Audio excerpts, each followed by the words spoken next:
Okay, can everybody see that travel talk slide? Yes, okay, good. Can you see me personally or just the picture of me? Oh, you can't talk, so, all right. Well, I'm just gonna go ahead and welcome everybody. So welcome to the second episode of Travel Talk with the Boomer Travel Group. And we started this talk on Monday where we talked about generalizations about when the travel industry will open up again and a little bit about airlines. And today we are going to talk mostly about the hotel and resort industry. And by the way, all of these talks will be on the homepage of the website, and you can just click on that. So far, Monday's session is on the website, and later today, today's session will be on the website as well. So I want to welcome you to our travel talk for today, which is Wednesday, May 13th. And so I want to talk about travel in general, but also how much I love travel. I know you love travel, otherwise you wouldn't be here. And so we want to talk about why we love it. We will be traveling again, hopefully sooner as opposed to later. But for now, we just need to keep dreaming of where we want to go. And when is still the big question. Nobody knows. There's a lot of companies out there that are talking about when they're going to reopen, when they're planning to reopen, when they'd like to reopen. The truth of the matter is that nobody knows exactly, with just a few exceptions. And I'm talking about the United States in particular. So I am with Boomer Travel Group, and you may have known me as Boomer Women Travel, where we take girlfriend trips, bring women on trips around the world, and we are still doing that, or we will still be doing that in a very big way. But we branched out as of the beginning of this year, and we are offering travel services to luxury travelers who like help with planning and like to use a travel advisor expert that knows about the finer areas of travel. And that is because I can do that because of my membership in Virtuoso. And Virtuoso is the travel membership of about 1,800 of the top properties in the world, and it allows me to offer you specials and discounts and lots of upgrades that you would not be able to get on your own. I'm also with Montecito Village Travel and Your Travel Center. Those are the host agencies that I work with, so I can bring a lot more information to not just Boomer Women Travel, but to families that want to travel together, to other groups, to couples, to individuals. And you'll be hearing more about the new partnerships in the next few weeks. So I wanted to cite the sources for today's talk. We've got my companies up there, MBT, YTC, and Virtuoso, but I'm also a member of, as well as use a lot of these resources to get my information. So the cruise line industry, the International Association of Travel Agents, you can see a lot of these things, different publications that I do my research from. And I'm kind of a research freak. Once I get started, it's really hard for me to stop researching. So I do have the most up-to-date, as of this morning, information on a lot of things. And if something is a week or two old, I don't even use it. To me, that's old news. So there is a survey, and I really apologize for the poor quality of this slide. Technology will break down at the last moment, as my printer and scanner did, so I had to take a photo of this. And there is the U.S. Travel Association used destination analysts to survey 1,200 travelers between May 1st and the 3rd, so just a little bit over a week ago. And they asked to give them one word to describe how you feel about travel right now. And the biggest thing that you can see is scared and unsafe and anxious and cautious and unsure and afraid and nervous. And I think that kind of sums it up for the most people that are thinking about traveling, and that's just natural, that's just normal. The only travel that's open to us right now in the US is domestic travel. So we can travel mostly from one state to the next with a lot of restrictions because so many planes are grounded and so many airports, especially the small airports, are closed. So there's not very many routes or discounts right now. But one of the questions that they asked in this survey is, so, and how soon would you be, in the period after coronavirus, how are you going to approach going back to travel? And I want you to think about where you fall. So the vast majority are just kind of taking a I'll wait and see attitude. 13.1% say I'm jumping right back in. The minute they say it is okay for me to travel, I'm going. And then almost 40% of us say, well, I'll test the waters first. Maybe I'll go take a driving trip a few hundred miles away, or to the next state, or to visit my family someplace else in the car.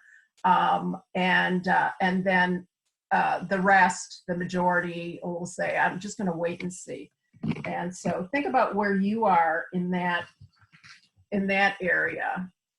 Now I have to go back since my slides were not in the right order. I apologize for that again. So let's talk specifically about, well, let's go back to the survey then. And so travelers are more comfortable with lodging right now than they are with commercial travel transportation options like airplanes, trains, cruises, and only 44% of travelers trust brands to tell them the truth about how they're responding to the virus. So you're not necessarily feeling very free about trusting American Airlines or Marriott Corporation or any of the individual brands to really tell you the truth. But you will know that the brands who show a commitment to safety are going to stand out among the travelers. And so 88% of travelers say that the actions that the brands take now in response to the coronavirus is going to affect their loyalty to those brands in the future. And Harris Poll also did a study May 1st on the attitudes, values, and lives in the pandemic.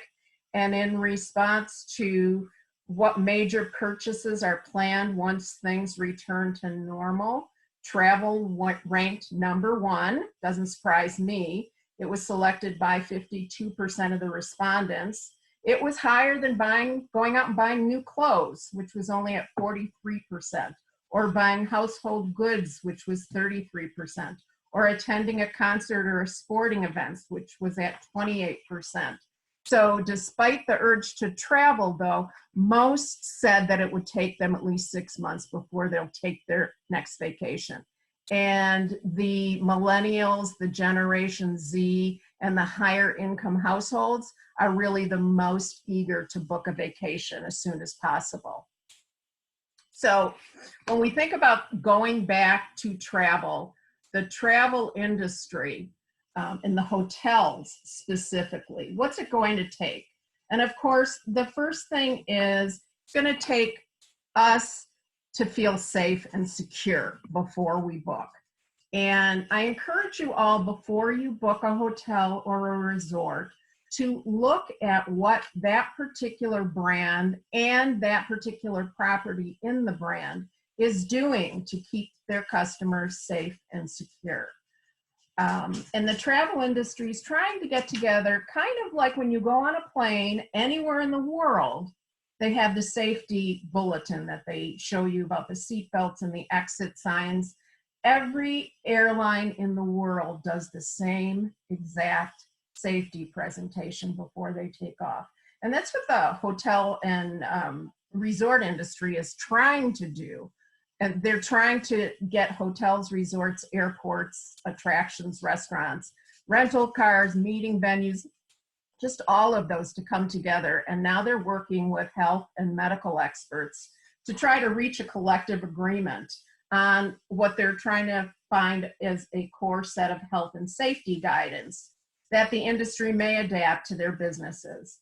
And they're building upon and aligning with the White House and the CDC and their evidence-based guidelines for opening up America again. That's the title of it. So there's new safety measures as hotels reopen. And we already know that masks are now a part of everybody's uniform, but they're also going to be looking at how are they separating tables? How are they separating golf and tennis and spas?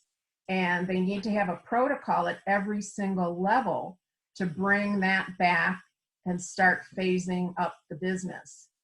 And they're working with health experts and top leaders in catering and events, and they're trying to reimagine the meeting business.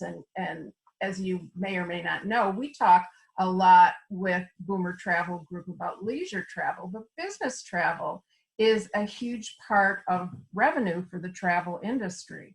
And so they really have to reimagine how they're going to do business meetings. Some buffets are going to change. You may not even see buffets for a while, or in some resorts at all. They're kind of going by the wayside because of precautionary measures.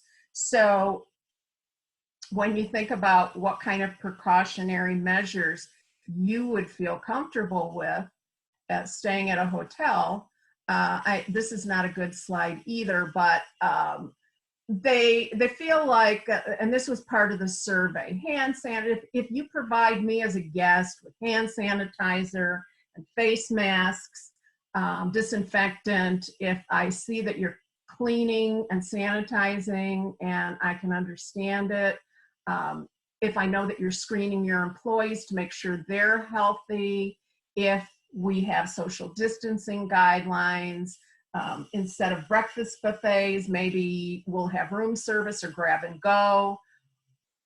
The contactless check-in is starting to be a big thing where you can check in on your phone, on your smartphone, and a lot of these things they're wanting the resort and the hotel industries to implement before you feel safe.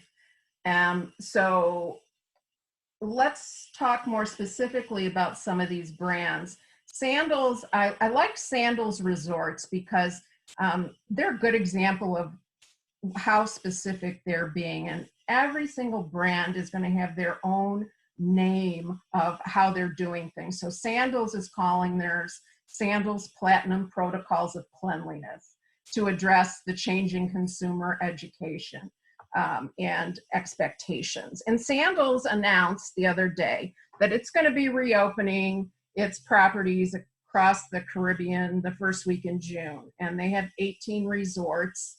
June 4th, they're going to be opening Antigua, Barbados, Grenada, Jamaica, St. Lucia, Turks and Caicos.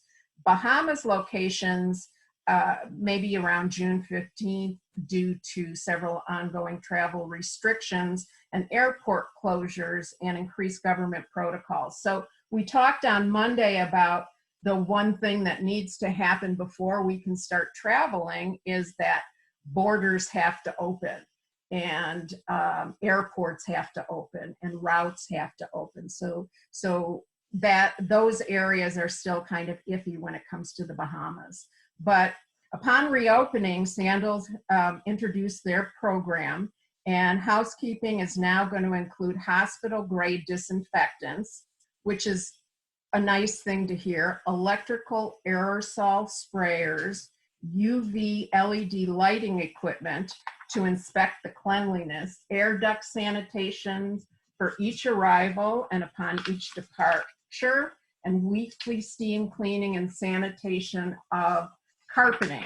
And there's going to be a minimum of 3 inspections a day for all their hard surfaces, from door handles to public restrooms, which are inspected, cleaned, and sanitized in 20-minute intervals, kitchens, bars, and restaurants, menus, tables, cutlery, glassware, chairs, swimming pools, hot tubs.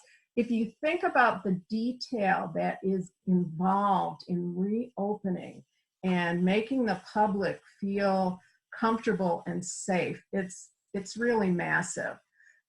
In Sandals, their new protocol focuses on 18 key touch points, starting from the airport lounge through the entirety of their resort experience. Guest rooms, food and beverage, all the public areas. They're going to have the ability to check in online, so they can skip the front desk, go directly to their hotel room. Handshakes from the staff will be replaced with a nod and a smile, and that's if you can see a smile behind the mask. Additional hand sanitizing stations will be provided for guests and team members throughout the resort, at all the dining locations, and in individual guest rooms. And to encourage social distancing, they're going to add more airport transfers with fewer guests per vehicle. They're going to extend check-in times between visitors to set up safe and social distance across restaurants, bars, and beaches. They're going to restrict elevator trips to 1 couple per trip at their resorts and 1 family per trip at other of their resorts. And staff members are going to take alternative routes. And the team members are also going to undergo required temperature checks before the start of each shift, in addition to undergoing medical clearance. And they'll also participate in specialized training. And specialized training is really important because hotels and resorts can put all of these things in place, but if they don't properly train their staff to understand the what's, whys, and wherefores, then it may not be enforced all throughout the line. So think about that. I really liked the Sandals example. They're really doing a thorough job. And so you want to make sure that when you go to a hotel and resort, that they're doing a job that's thorough, that you would like to stay in. Hyatt, for example, has worked with medical experts from Georgetown University Medical Center and American Airlines and Ecolabs to develop their program. And their program is called Global Biorisk Advisory Council STAR. And it accredits accreditation at all their 900 hotels around the world. And it will also, they're also going to be appointing hygiene managers at every hotel by September to ensure that their properties stay up to date with the new guidelines. And of course, the social distancing, the hand sanitizer, the food safety, high touch surfaces, and to ensure that their employees are safe, Hyatt is going to implement daily surveys to gauge colleagues' comfort, the hotel's cleanliness, working order, and customer service. And so that's another thing that sounded really interesting. Marriott, who's got about 2,000 hotels closed out of its 7,500 across 30 brands worldwide, are still open. Gyms are generally open with higher cleaning protocols, but it varies by market. Food and beverage in the US properties are limited, and specialty restaurants are closed, but 3-meal restaurants are open. So the coffee bar or just the general restaurant that you can get breakfast, lunch, and dinner at. They're using electrostatic sprayers with hospital-grade disinfectant. So a lot of what we've heard from Sandals, and what they're noticing is that their China properties are starting to come back. They're up about 25%, which is down from 90% of where they were in the beginning of January. And 70% of the restaurants in their hotels are open. And most hotels in China have multiple restaurants. So that's a little bit about Marriott's efforts. Hard Rock is now looking towards the end of May, beginning of June, to open some, not all of their hotels.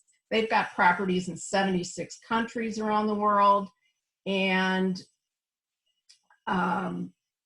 when Vegas and their North American properties start to reopen, some of the measures that they've taken in the last 30 days in China will be applying to the US. And it includes more social distancing in their gaming rooms, one slot machine being on, and then the one next to that being off.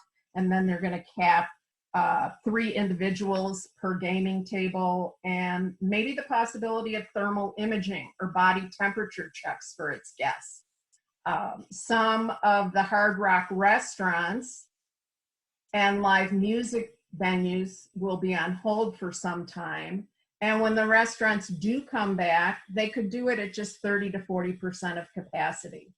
And they're working with their Florida casinos to think about travelers closer to home is what they're thinking is coming back sooner, as opposed to getting on a plane and flying everywhere else.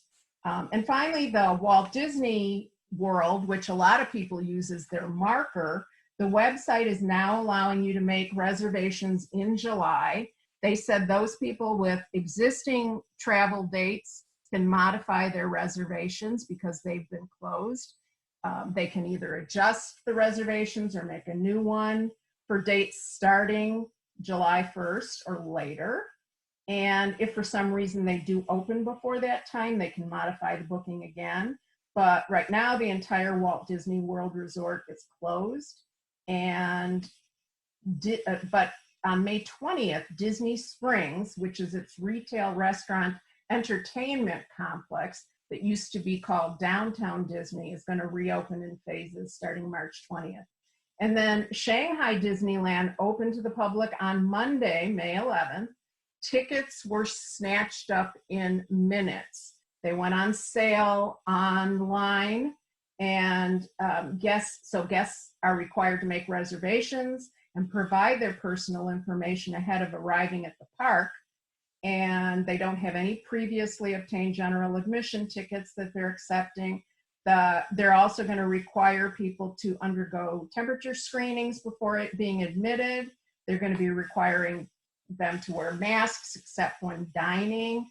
And the park is welcoming less than 30% of its usual 80,000 person capacity. So as places reopen, you're going to see much lower attendance. And finally, the hotel and rental cancellation policies. The airlines and the cruises have largely synced up across the industries, but those surrounding hotels and rentals vary widely depending on the brand and the property. And you're also going to find different restrictions depending on if you book directly with a hotel or if you book through a third party like Beds Online or Booking.com, those type of things. So if you did book through one of those third party, I'm understanding that it's a little bit more challenging. You can't cancel through that third party. You have to go directly to the hotel. And I know that some people are having some issues with that. But major brands like Four Seasons are waiving cancellation fees, and many are allowing last minute reservation changes. And but the good thing is that the hotels and the home rentals are housing our first responders. And so they're a major hotel brands from Hilton to Rosewood, turning their rooms over to healthcare workers and those who need to isolate from their families. And it's really completely changed some of their operations. And so it's it's a really interesting world that we're dealing with in terms of the hotel industry. If you currently have hotel reservations, just like all the other reservations, they are encouraging you to wait and let the property cancel. If you are having any challenges or have any questions about canceling any hotel or resort reservations, please give me a call or send me an email, and I'll do whatever I can using my resources to help you. And that is our talk for today on the hotel and resort industry. I'm going to open it up to questions in a minute. On Friday, we're going to talk about the cruise industry. And again, if you have any questions, please feel free to give me a call or send me an email. Currently, I'm located in Michigan, and we are on Eastern time. So keep that in mind if you want to call. And I'm going to stop sharing my screen. And I am going to open it up to unmute. So, how's everybody? Who's got questions right off the bat?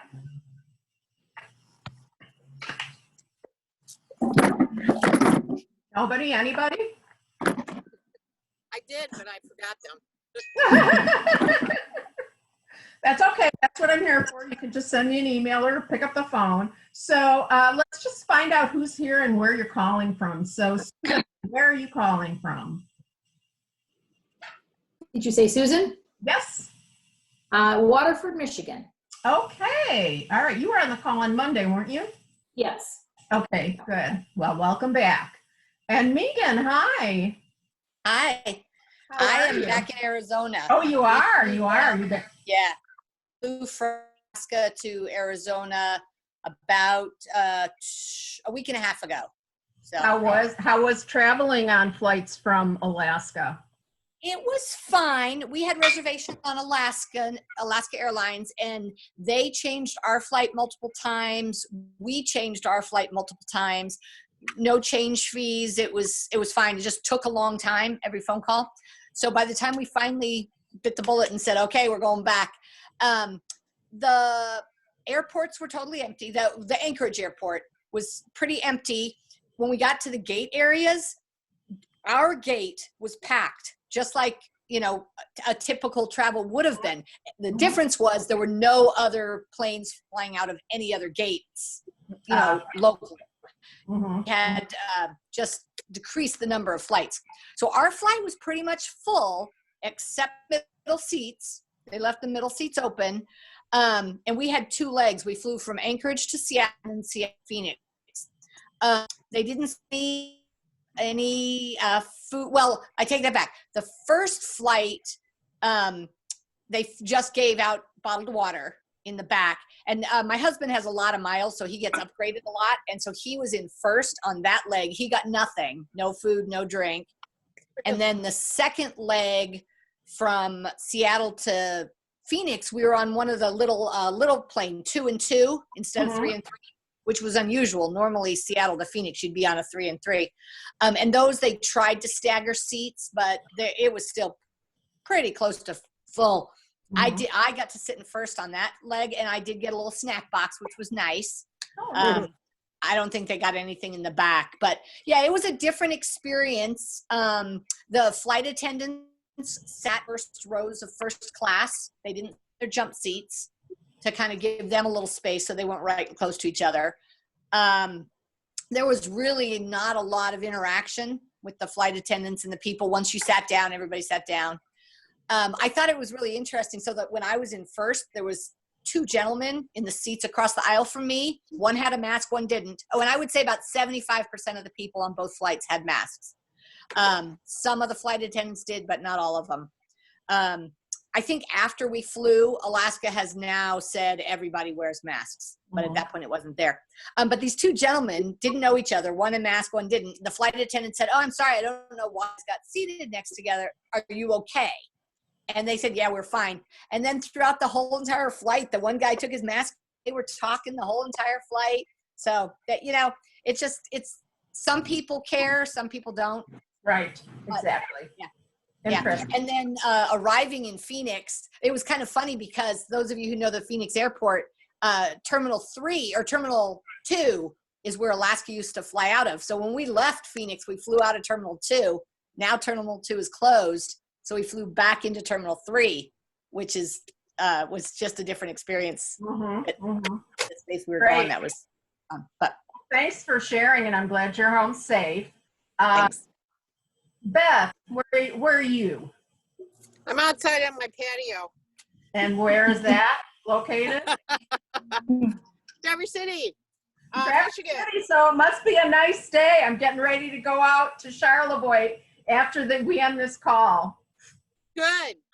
Stay in the sun and it's fine. I think it's Right. supposed to get warm, but Good. yeah, it's not raining or snowing, so it's Yes, cool.